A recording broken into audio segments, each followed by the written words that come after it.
people. And basically, what I say in the book, Thinking for a Change, is that the major difference between successful and unsuccessful people is how they think. That is a truth. The major difference. If I could do one thing for you, I would walk off of this platform today and I would come down to you and I would share with you and I would teach you how to think correctly. Because people that think correctly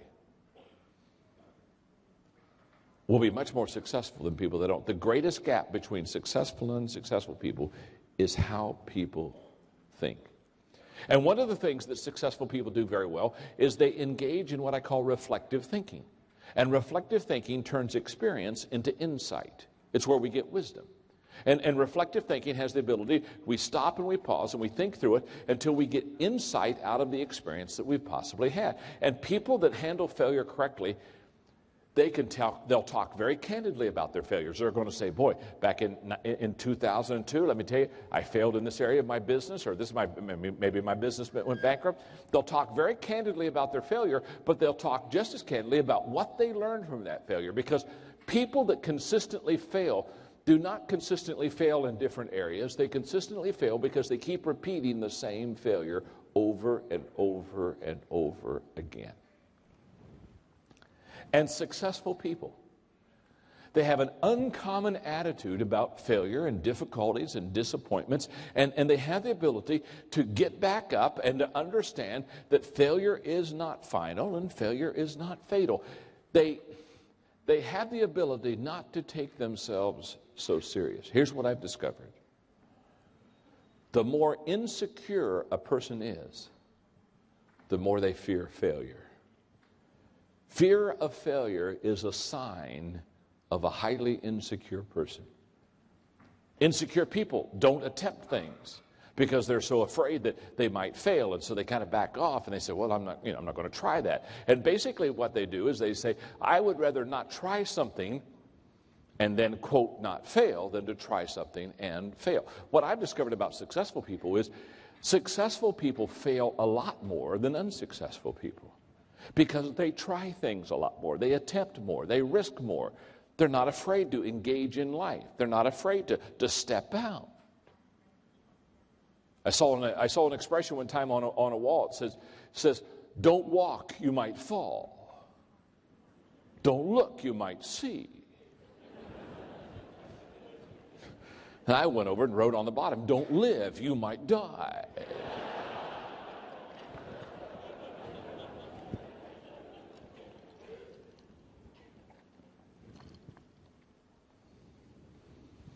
Now, here's what I love about attitude. One of the reasons I like to teach on the attitude, one of the reasons I like to write books on it, is because your attitude and my attitude is a choice. It's a choice. There are a lot of things in life we didn't choose. I didn't choose where I was born. I didn't choose who my parents would be. There are a lot of things in life that I didn't choose. A lot of things you didn't. I didn't choose my physical looks. And there's things you didn't choose. A lot of things we didn't choose. But let me tell you something what I love about attitude, which is the difference maker. Everyone here has chosen the attitude they have. Now you say, John, what do you mean by that? What I mean by that is attitude is a choice. Now what's interesting is, in the States, I have to do a lot of teaching on this because a lot of people in the States think that their attitude was given to them by someone else. And they'll say, well, I mean, you'd have a bad attitude too if you had to live with who I live with. Well, yeah, well, if you would, I mean, I came through poverty, and they think somehow that their attitude was given to them by someone else. And I just want you to know, your attitude wasn't given to you by anybody. The attitude you have right now, whether it's a good one or a bad one, a positive or a negative one, can I tell you something? The attitude that you have right now is an attitude that you have personally chosen. It's you. Therefore, I never feel sorry for somebody who has a bad attitude. Because if they have a bad attitude, I don't feel sorry for you. It's your choice. You can have any kind of attitude you want. I don't care. If you want to be a failure all your life, it's your choice. Go for it. Be the biggest failure we know. It's your choice. But I'll tell you what I'm not going to do. Since it is your choice, I'm not going to try to talk you out of a bad attitude. When our daughter Elizabeth, who's a beautiful, beautiful mother now of two, 28 years old, She used to think that she could control me with her attitude. So she would pout or she would act like, and I'd say, Sissy, I call her Sissy, her name's really Elizabeth. I'd say, Sissy, if you're going to have an attitude like this, go to your room and just shut the door so that you don't spread your gloom on everyone else. And when you put on a happy face, you can come back out. I may see you today, I may see you tomorrow, I may see you next week. It's your choice. Choose it. Margaret and I were doing a conference many years ago now, and we were doing a question and answer period. I'll never forget this. We're doing a Q&A. We're going back and forth with question and answer. And so one of the wives, there was not a big crowd, there were maybe 600 couples. And one of the wives looked at Margaret and she asked the question. She said, and I don't know, we were teaching leadership. I have no idea where the question comes from, but when you let people ask questions, you get some real weird questions. And the lady raised her hand. She said, does John make you happy? Well, I kind of liked the question because I think I'm a wonderful husband. And so I thought, well, this will be nice. You know, sweetheart, go ahead and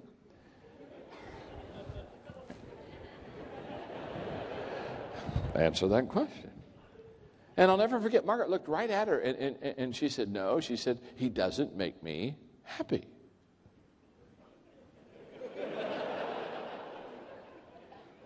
And I said, honey, explain what you mean by that.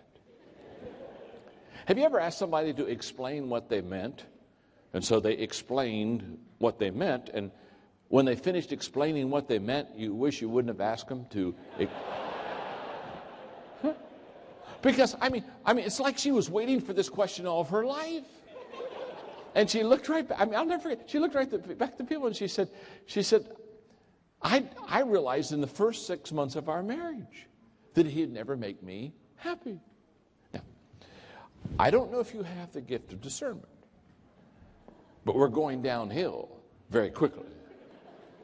And then she said, because for the first 6 months of our marriage, that's what I expected. I expected him to make me happy. She said he had a business, and I was a school teacher, and I would come home, and I'd say, well, boy, tonight we'll spend some time together. And he might say, you know what, I have a client I have to go see, or I'd have to go grade papers. And for the first 6 months, I kept saying, John will make me happy, John will make me happy, John will make me happy, John will make me happy, John will make me happy. And she said about 6 months in the marriage, she said, I realized something. The only person on this earth that can make me happy is me. And the moment I took responsibility for my own happiness, she said from that time on, and then she pointed to me, he has added immeasurably to my happiness. That was close. Now what's she saying? She is saying, I'm responsible for my own attitude. I know people that they think, well, if I could just leave this job and go to another job, I could get happy. If I could just move, I'd get happy. If I could just marry her or him, I could get happy. And I'm here to tell you that if you're not happy today where you are, you're not going to be happy where you're going. Attitude and happiness, that's an inside job. In fact, I love this expression, no matter where you are, there you are. And people that are successful have an incredible attitude about adversity and difficulties and about the darkness of the hour. And they come back. They come back. They have a tenaciousness. They have a persistence in their attitude. Now, I get about this time of the day, and all of a sudden I think all of the things I still want to teach you that I know that probably time's not going to let me teach. And while I was signing books over there today, all of a sudden it hit me. There's something I want to make sure that I teach you about leadership that I just don't want to miss. And so while I was signing books, I asked them to put this together over here, and they did. And I have no clue if I can really make this work or not. They told me all I had to do was write on it, so I'm going to assume that if this is an overhead, and all I have to do is write on it, I want to teach you, I don't know, for 25 minutes. I want to teach you the 5 levels of leadership. Okay? And what I want you to do on a piece of paper, okay, we're going to try this. We're going to see if this works here. On a piece of paper, I want you to do this number.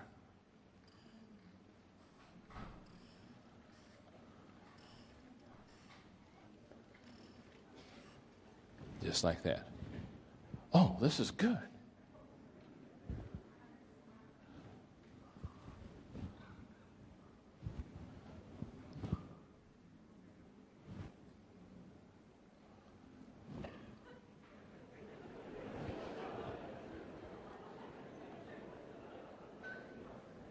That is the weirdest step I've ever seen in all my life.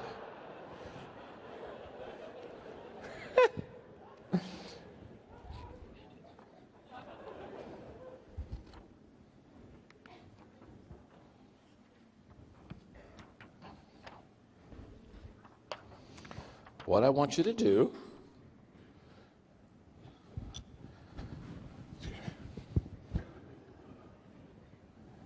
on a piece of paper, do this. Oh, now we are. They didn't tell me I had to do it sideways. Remember, I teach leadership. And I don't have a clue. Oh, but I'm happy. All right. 1, 2, 3, 4. That's the way I want it to look on your paper. Okay? Have you got that? Now, what I'm going to teach here is I'm going to teach you that in leadership and in influencing people, there are 5 levels that we go through. Now, I don't care whether you're in a corporation. I don't care if you're in government. It does not matter to me. It does not matter what your job is or what you're doing. What I have discovered in teaching people how to lead is that there are 5 levels of leadership. And I'm going to start on the bottom step, and I'm going to work my way up to the top step, okay? So on the first level of leadership, what I want you to do is, this is what I call the position level. The position level, okay? At level number 1, the key word is rights, R-I-G-H-T-S. At level number 1, people follow you because they have to. They don't have any choice. They have to follow you. Now, let's stop there just for a second, okay? When I teach leadership, no matter where I am, I have found that this is an amazing discovery to most people. Most people think that the position of leadership is the highest level of leadership. In other words, they think, well, when I get to be over people, or when I get this job, and I'm, in fact, I can always tell when a person doesn't understand leadership very well, because they'll come up to me and they'll say, hey, John, last week I became a leader. Now, when they tell me last week they became a leader, what they're really saying is last week I got a leadership job. You with me? And I always look at them and I say, no, you didn't become a leader last week. You just got a leadership job last week. I know a lot of people that have leadership jobs that aren't good leaders. Let me ask you a question. How many of you have ever had to follow somebody that was over you that wasn't a good leader? Raise your hand. Thank you very much. Oh, here we go. Huh? It's not much fun, is it, huh? You see, just because you have the job, or just because you have the title, or just because you have the position, doesn't mean that you're a good leader. And many people, they really are amazed because they think, okay, I've got this leadership job, so now people have to follow me. In fact, look, can I tell you something?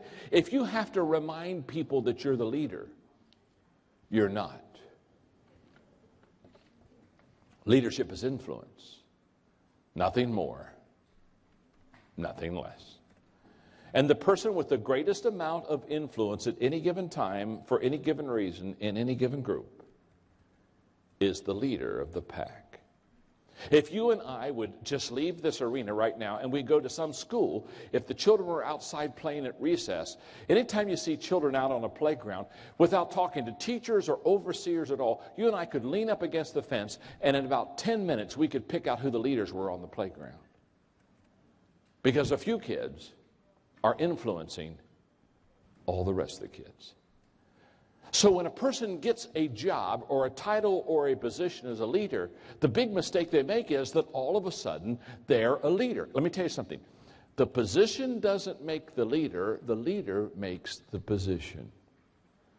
And level number one is where we start. Now, there's nothing wrong with level number one as long as you and I both understand it's the beginning level of leadership. It's not the final, it's not the highest, it's not the best, it's the beginning level. It's where we all start. Nothing wrong with starting at level one unless we stay at level number one. Level number two.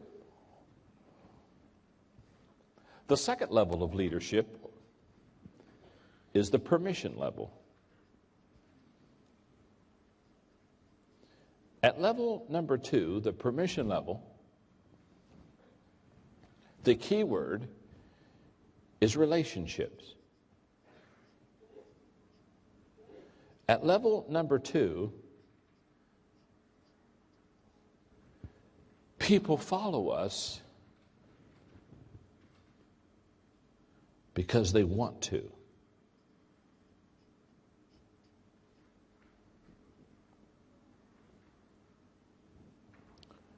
Now notice, there's a major difference between level number one and level number two. In fact, to kind of help us distinguish that, let me just kind of do a little bit of this for a moment.